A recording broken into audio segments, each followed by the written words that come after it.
Welcome students. Last लेक्चरमध्ये आपण female reproductive system हा भाग स्टार्ट केला होता आणि फिमेल रिप्रोडक्टिव्ह सिस्टीममध्ये 4 महत्त्वाचे इंटरनल जेनेटल ऑर्गन्स आहेत. ते म्हणजे ओव्हरी, ओव्हिडक्ट, युटेरस अँड वजायना. तर त्यापैकी आपण ओव्हरी, एक्सटर्नल स्ट्रक्चर आणि त्याची हिस्टॉलॉजी हा भाग कंप्लीट केला होता. तर या लेक्चरमध्ये आपण पुढचा ऑर्गन दॅट इज ओव्हिडक्ट हा पाहणार आहोत. Oviduct is also called as fallopian tube or it is also known as uterine tube. Oviducts are paired muscular duct lying horizontally over peritoneal cavity.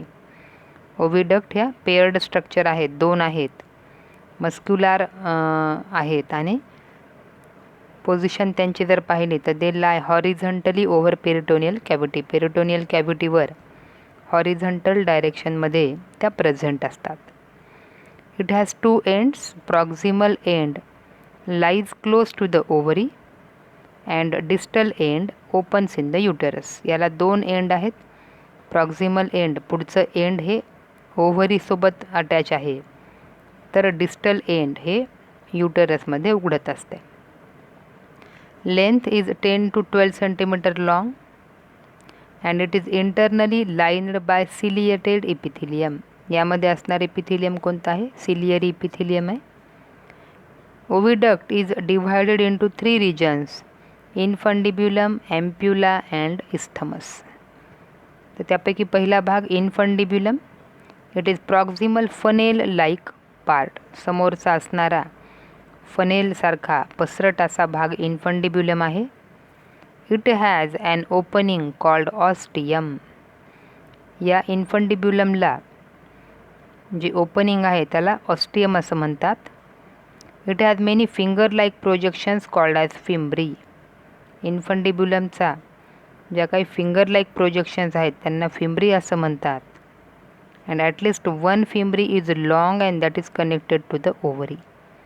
जर पाहिलं तर नंबर ऑफ फिम्ब्रीपैकी 1 फिम्ब्री ही लांब आहे आणि ती ओव्हरीशी कनेक्ट झालेली असते.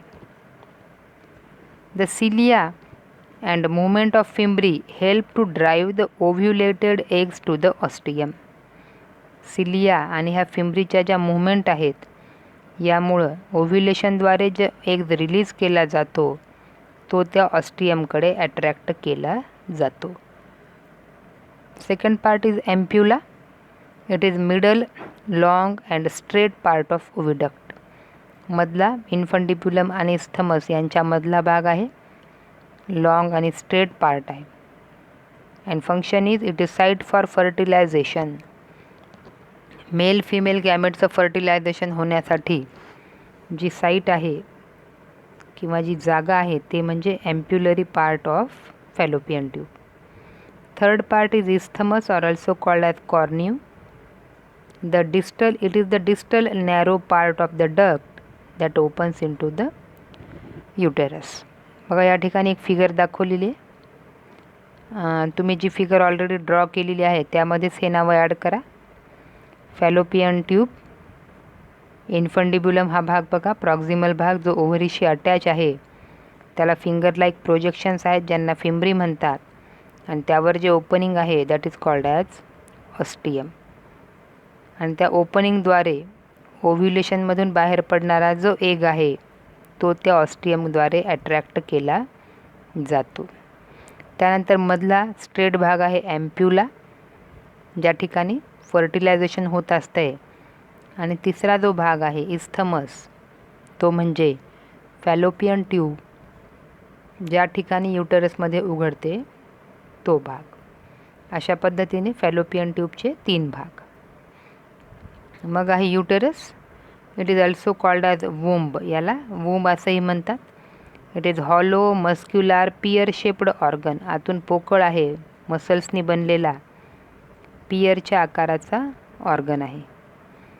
Position it is located above and behind the urinary bladder. जर ह्याचं आपण पोझिशन पाहिली तर it is located in the pelvic cavity. Pelvic कॅव्हिटीमध्ये युरिनरी ब्लॅडरच्या पाठीमागे युटेरस हा प्रेझेंट असतो.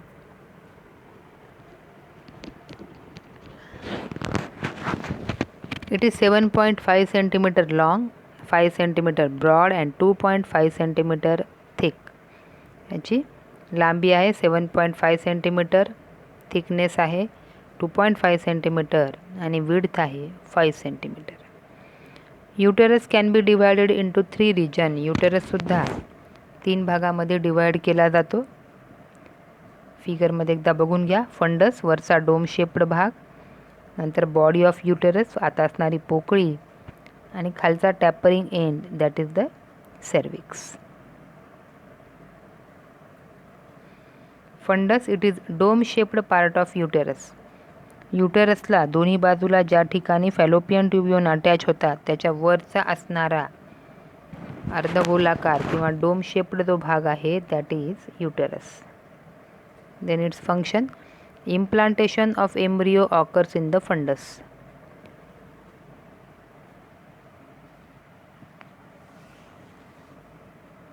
फर्टिलायझेशन नंतर जो एम्ब्रियो तयार होतो त्याचं इम्प्लांटेशन हे फंडस या भागामध्ये होत असते. Then body is broad part and that gradually tapers downward.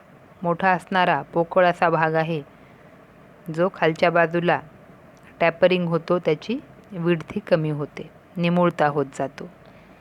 Cervix it is the narrow नेकसारखा असणारा भाग आहे 2.5 centimetre in length and it opens in व्हजायनामध्ये तो उघडतो. 3 भाग फंडस, बॉडी आणि सर्विक्स फिगरमध्ये पाहून घ्या. Then its passage has 2 opening. सर्विक्सचा जो व्हजायनामध्ये असणारा पॅसेज आहे या ठिकाणी 2 ओपनिंग पाहायला मिळतात. पहिली आहे इंटरनल ऑस आणि दुसरी आहे एक्सटर्नल ऑस. ऑस म्हणजे ओपनिंग, इंटरनल म्हणजे आतल्या बाजूला, एक्सटर्नल म्हणजे बाहेरच्या बाजूला. तर internal ऑस it is present between body of uterus and cervix. कोणत्या 2 भागांच्या मध्ये आहे? युटेरसची बॉडी आणि सर्विक्स या दोघांच्या मध्ये असणारी ओपनिंग इंटरनल ऑस आहे. तर external os it is present between cervix and vagina. Cervix आणि बाहेरच्या बाजूला व्हजायना या दोघांच्या मध्ये असणारी जी ओपनिंग आहे तिला एक्सटर्नल ऑस असं म्हणतात. Internally uterine wall can be distinguished into 3 layers. युटेरसची जी वॉल आहे ही 3 लेअरमध्ये डिवाइड केल्या जाते. Perimetrium, myometrium and endometrium. त्यापैकी perimetrium it is the outer layer, myometrium is the middle but thick layer of muscles. Middle आहे परंतु यामध्ये स्मूथ मसल्स असल्यामुळे ही लेअर थिक आहे. Contraction of these muscles causes labour during parturition or child birth. हे जी smooth muscles आहेत, मायोमेट्रियमचा ज्या भाग आहे यांच्या कॉन्ट्रॅक्शनमुळं at the time of parturition child birth होण्याची जी काही ॲक्शन आहे त्यामध्ये हे मदत करत असतात. Then third one is endometrium. It is the innermost layer. 3 लेअरपैकी सगळ्यात आतली असणारी लेअर आहे. It is made up of stratified epithelium. यामध्ये जे इपिथिलियम आहे ते कोणतं आहे? स्ट्रॅटिफाईड इपिथिलियम आहे.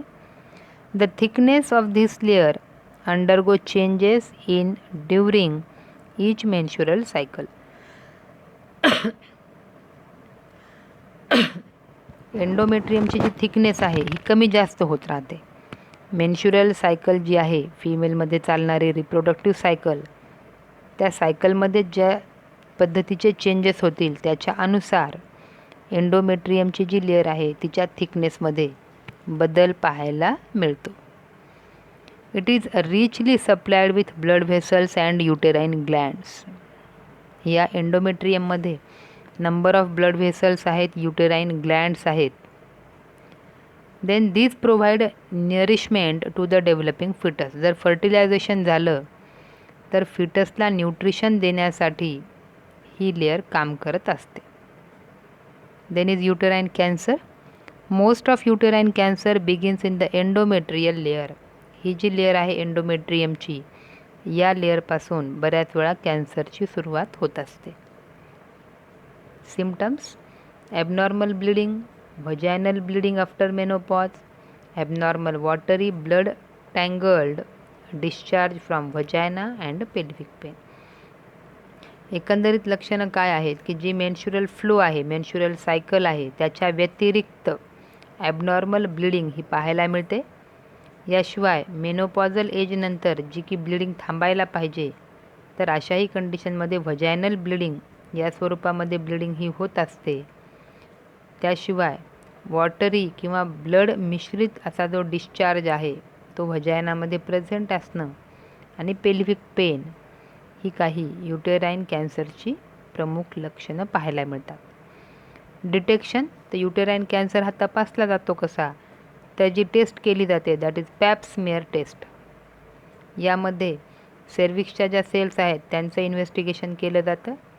अल्सो बायोप्सी, तिथला एखादा तुकडा नेऊन स्टडी केलं जातं. अँड अल्ट्रासाऊंड या मेथडद्वारे युटेराईन कॅन्सर हा डिटेक्ट केला जातो किंवा ओळखला जातो. Then treatment is chemotherapy, radiation and hysterectomy. Okay, hysterectomy is the surgical removal of uterus, म्हणजे that is the permanent treatment for uterine cancer. Next is vagina. It is tubular copulatory organ with length 7 to 9 centimeter. हा tubular part आहे आणि कोप्युलेटरी organ आहे, परंतु लांबी मात्र 7 to 9 centimetre एवढीच आहे. Position: it lies between cervix and vestibule. हा वरच्या बाजूला सर्विक्सची अटॅच आहे, तर खालच्या बाजूला व्हेस्टिब्यूलची अटॅच आहे. Layers of uterine vaginal wall. Vaginal wall ही 3 लेअरनी बनलेली आहे. इनरमोस्ट जी लेअर आहे that is made up of mucosal lining. Middle layer is made up of muscles and the outer that is the adventitia layer. The mucosal epithelium is stratified and non keratinized. जे non केरॅटाइन्ड आणि स्ट्रॅटिफाईड epithelium पाहायला मिळते. The epithelium stores glycogen. Then there are no gland but cervical secretions of mucus is received in vagina. बरोबर, या ठिकाणी कुठल्याही Gland नाहीत, परंतु सर्विक्सचे जे काही सिक्रिशन्स आहेत हे वजायनामध्ये डिस्चार्ज केले जातात. Vaginal orifice. The opening of vagina into vestibule is called as vaginal orifice. बरोबर आहे. Opening of vagina into the vestibule. व्हेस्टिब्यूलमध्ये जर व्हजायनाचं ओपनिंग नसेल तर त्या कंडिशनला व्हजायनल ओरिफिस असं म्हणतात. Then hymen. Vaginal orifice is covered by a fold of skin membrane that is known as called hymen. That is called as hymen. Vaginal orifice जे आहे हे एका म्युकोजल मेम्ब्रेनच्या फोल्डद्वारे कव्हर केलं जातं आणि त्याला हायमेन असं म्हणतात. फंक्शन. व्हजायनाचे फंक्शन बघा. It act as passage for menstrual blood flow. जो काही मेन्शुरल सायकलमध्ये होणारा ब्लड फ्लो आहे तो शरीराच्या बाहेर टाकून देण्याचं काम व्हजायना करत असते. याशिवाय it act as birth canal during parturition. पार्च्युरेशनच्या वेळेस म्हणजे जेव्हा ॲक्च्युअल बेबी हे बाहेर पडते त्यावेळेस जर आपण पाहिलं तर vagina is acting as birth canal. अशा पद्धतीने इंटरनल जेनाटल्सचा जो भाग आहे हा आपण कंप्लीट केलेला आहे. तर या ठिकाणी काही क्वेश्चन्स आहेत. And thank you.